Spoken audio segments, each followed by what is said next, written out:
فكرت كتير قبل ما اعمل الحلقه دي بصراحه، بسبب ان تقريبا كل الحاجات اللي تخص يوسف الشريف اتقالت وانا ما عنديش حاجه زياده اضيفها. بس فكرت كده شويه في حاجه مختلفه محدش اتكلم فيها قبل كده على ما اعتقد. يعني هو الموضوع مبني على نظريه معينه كانت سبب في ان احنا نشوف نسخه مختلفه من يوسف الشريف، نسخه شايفين فيها تطور كبير على مستوى المسلسلات اللي بيقدمها واللي بيكون فيها العامل الاساسي الاثاره والغموض. وتقريبا ان مفيش حد فينا بيفهم مسلسل يوسف الشريف غير في اخر حلقه، ممكن كمان ما نفهموش. وبدون شك ان يوسف الشريف واحد من اذكى الممثلين الموجودين على الساحه حاليا، بتميزه في اختيار نوعيه اعماله اللي بيقدمها. لو جيت بصيت كده من سنه 2012 لحد دلوقتي، يوسف الشريف مكتسح الدراما، وكل مسلسل بينزل بيكون واحد من المسلسلات الاعلى مشاهده في موسم رمضان. يعني بالحسبه كده من 2012 لحد 2021 يعتبر يوسف الشريف انجح ممثل اخر 10 سنين على مستوى الدراما، ويعتبر هو صاحب الرياده في دخول افكار ونوع جديد على مستوى المسلسلات. مش عايز اطول عليكم كتير في التمهيد اكتر من كده، تعالوا ندخل في الموضوع على طول. عارفين نظريه الباترفلاي افكت او تاثير الفراشه؟ يعني تغييرات بسيطه ممكن بسببها تحصل تغييرات كبيره في مكان مختلف وبعيد، والتغييرات دي ممكن تكون فوضى عارمه مثل الرياح او العواصف. ده بالظبط كده مفهوم تاثير الفراشه. طب هو ايه علاقه يوسف الشريف بتاثير الفراشه؟ حلو السؤال ده اللي انت سالته، وحتى يعني لو ما سالتوش انا اعتبرتك سالته وهجاوبك. محمد اسماعيل ناجي او المعروف بيوسف الشريف، اللي كانت بدايته على طول في بطوله مطلقه في فيلم 7 ورقات كوتشينه، وكان دور البطله قدامه روبي، واللي كانت مكسره الدنيا في الفتره دي بسبب الكليبات بتاعتها.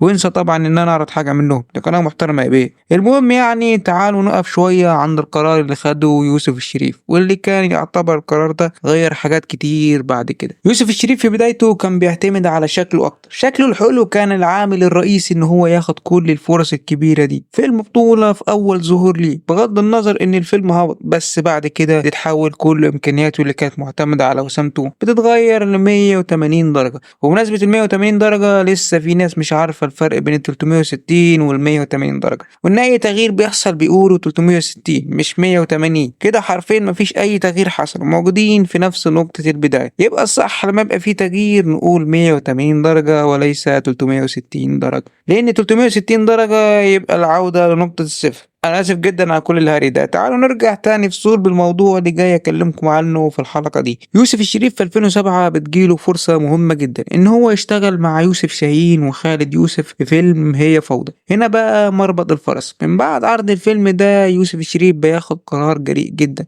ممكن يأثر على مسيرته كممثل. يوسف بيقرر يحط قواعد ليه ان هو مش هيعمل اي مشاهد خارجه بعد كده، بسبب نظره ابوه وامه بعد ما شافوا فيلم هي فوضى. وبرغم ان يوسف الشريف ما كانش هو الموجود في المشاهد دي، بس بصراحة يوسف الشريف لما كان بيتسأل على الجزئية دي في كل لقاءاته كان رده ان هو عايز يرضي ربنا في المقام الاول. يمكن في فنانين كتير زي يوسف الشريف واخدين قرار ان هم مش هيعملوا مشاهد خارجة، بس لما كان بيتسألوا عن السبب كان بيردوا رد مختلف، كأنهم خايفين يقولوا المشاهد دي حرام. بس يوسف الشريف الوحيد اللي بسمعه يقول الرد السليم اللي فنانين كتير بتخاف تقول. ده كمان يوسف الشريف بيقرر ان هو مش هيلمس اي ممثلة بعد كده في اي مشهد هيعمل. القرار ده كان سبب ان هو يقعد فترة كبيرة في البيت، مفيش حد راضي يشغله. بيحكي يوسف الشريف ان هو كان هيعمل فيلم، بس كان في مشاهد كتير من النوعية دي، بس قال للمخرج ان هو مش هيعمل المشاهد دي، وكان رد المخرج عليه ان مش هو اللي قرر يعمل ايه وما يعملش ايه، ده قرار المخرج. بس يوسف الشريف بيعتذر عن الفيلم، والمخرج قال له ان هو يقعد في البيت ويبطل الشغلانة احسن. وفعلا يوسف الشريف بيقعد فترة في البيت من غير اي شغل، لدرجة ان هو قرب يفقد الامل ان هو هيجيله شغل تاني. بس يشاء القدر ان بسبب القرار ده بتتغير حياة يوسف الشريف المهنية، وبيرجع في 2009 بفيلم العالمي. بس المرة دي يوسف الشريف بيحط شروطه في العقد بالحاجات اللي مش عايز يعملها، وبيفرضها على شركة الإنتاج والمخرج. في 2011 بتكون بداية المجد ليوسف الشريف في الدراما، وبيحط رجله في أول سلمة نحو النجاح بمسلسل المواطن إكس. المسلسل ده كان وش السعد على الكل، مش يوسف الشريف بس،